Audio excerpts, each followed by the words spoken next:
Hey, what's up, y'all? Welcome to my channel. My name is Troy, where pretty much I talk about anything that I find interesting. Welcome if you're new here, and if you've already been over here, welcome back. Let's go ahead and get into some things today. So, as you can see by the name of today's topic, we're going to be talking about the fast food apps. At this point, they have gotten completely out of control. Yes, I'm talking to you, DoorDash, Uber. I don't use Grubhub, but you too. As a corporate 9-to-5 worker, living a single bachelor lifestyle, I love to cook, but I don't always have the energy to cook. Oh, Lord have mercy. Today drained me. Like, for example, after a long day at work, if I'm getting off work and I have something to do, like later on in that evening, I might not feel like cooking, or hell, I'm just lazy and don't feel like cooking, period. And 9 times out of 10, I'll pull out my Uber Eats or my DoorDash, which is what I use. I'll pull out Uber Eats or DoorDash to see what the offerings are in the area. And most recently, I feel like every time I open up the app, look around, it's for the most part the same tired options. And once I do finally, decide on something, I'll add everything to my cart. Then I see that final price. That final price literally makes me close the app, turn around, and go to bed.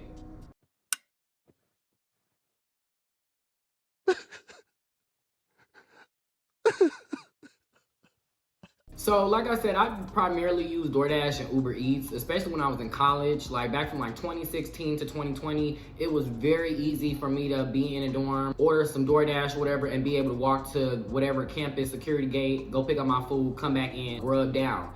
Back in college, it was pretty much only really 2 options for food. So the first option was the cafeteria, but the cafeteria only really had specific serving times. So if you overslept or you took a nap or you was busy, you didn't eat at that specific time and the caf was closed, girl, you wasn't going to be eating from the caf until the caf was open. If it was dinner the next day, if it was breakfast to lunch or lunch, you had to wait to dinner. Are you hungry? Oh. Maybe you should go into the kitchen and get yourself something to eat then, huh? We also had a Chick-fil-A on campus, and like I said, I love Chick-fil-A down. We actually did get some, bucks that we could use at the Chick-fil-A, a certain amount per semester. Hide the money, y'all. There's poor people around. With your broke ass. But like I said, after 3-4 chicken sandwiches, you get real tired of that. And so Grubhub, like I said, I've used Grubhub very rarely. DoorDash and Uber Eats, they definitely came in clutch during that time, period.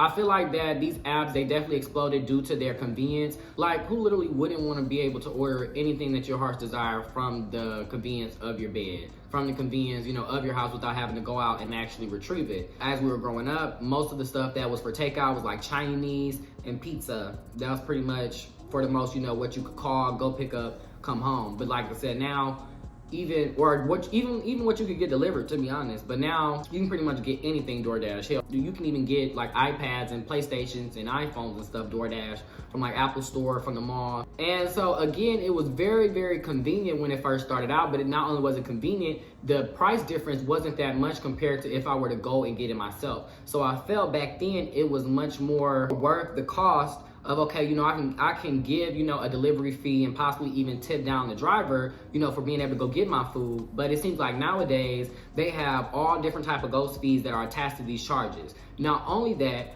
I had realized when I was one day trying to order Chipotle, said, don't even get me started on Chipotle, child. Said, oh my God, my Shayla, my Shayla. I used to really love and be a very big champion of Chipotle, but it really seems like, over the years, they also have increased their prices, but then are also cutting down on portion sizes. The quality of the food, the prices, it has made it just not be even worth the hassle. However, I had noticed that when I was trying to order some Chipotle, I also have the Chipotle app. I had ordered the Chipotle for pickup through the Chipotle app. So the burrito, whatever, it came out to be a certain price, like let's say $10.50. So after I had went on the Chipotle app to see how much it cost for pickup, I then went on Uber Eats and had tried to deliver it. And I noticed that just the base prices for the food products themselves costed more.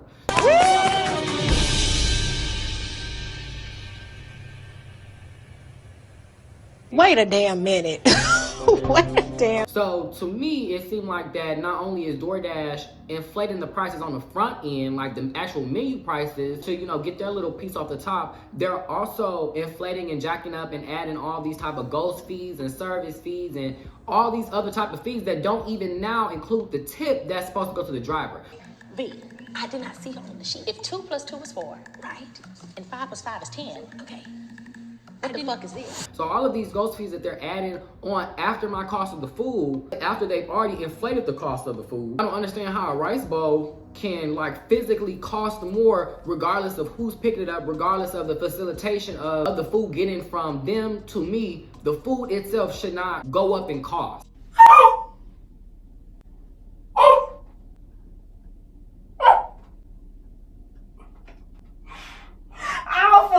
It's awful. So like I said, at least I know for a fact with Chipotle, they were inflating the prices on the front end, as well as, like I said, adding all these ghost fees on the back end, and then on top of that, expecting us to pay a tip. The sad part, you're not going to jail. You're going to prison. At this point, I might as well just get up and go get my own damn food. And I think, honestly, that that's where I'm at. If I'm using DoorDash these days, a lot of times it's for me to use to find food in the area that, you know, I can look to browse to see what my options are. But if anything, I'll, you know, see if I can call them, see if they have an app or they have an online menu, and I'll end up just ordering it from there and going to go pick it up myself. Because at this point, I'm not giving DoorDash, like I said, DoorDash, the company, all of this money, and then the money itself is not going to the drivers. It's not being able to pay the drivers a living wage. They're still making pennies on the dollar. And then it seems like on the front end, y'all are also skimming off money that could be going to the restaurants and these small businesses to keep them up and running. So I did do some research and I wasn't able to find any specific information about relevant lawsuits to these companies. However, there are plenty of lawsuits currently in the pipeline that are going through like discovery processes and things of that nature. So it is very likely that within the next 2 years, we are going to be hearing a lot of like class action lawsuits coming against these companies for wage theft when it comes to their drivers, as well as false representation and misadvertising of the products and services that they offer. See, when you do clownery, the clown comes back to bite. And so, just to prove this, I wanted us to take a journey through the apps to order a Chipotle bowl and see what we find. Okay, so in order to facilitate this trip, I do have a Harry Potter themed wand here. Okay, and I'm going to wave my wand. This is the Hermione wand. I'm going to wave my wand, child, and we're going to go ahead and take that trip. Come on, vamonos. Everybody, let's go. Don't y'all love magic? So we are in my phone looking at the Chipotle app. I'm just, was getting my goods. Love me a nice steak bowl with some rice, black beans. I was thinking about that guacamole, but we just gonna skip it. Do the chili corn with the sour cream, the fajita vegetables. And, that back is a little big. Even though we on that winter arc, we're gonna get the chips and guacamole.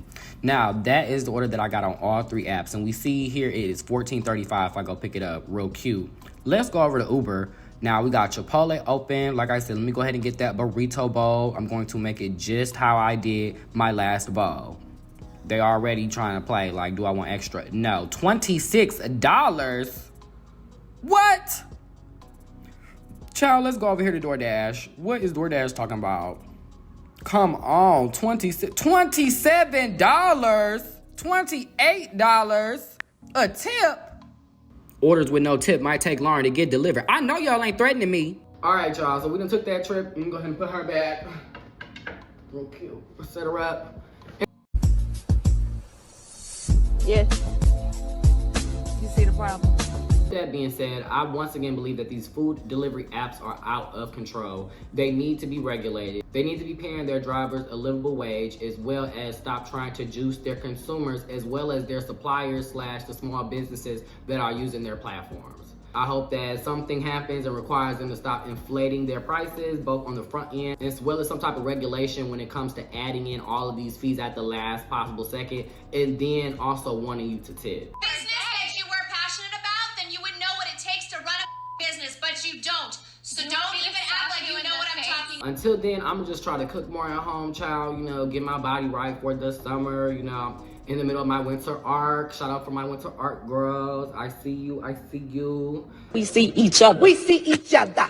But other than that, if anything, I'm gonna get my lazy ass up and I'm gonna go get my food. And so with that being said, I'll talk to y'all soon.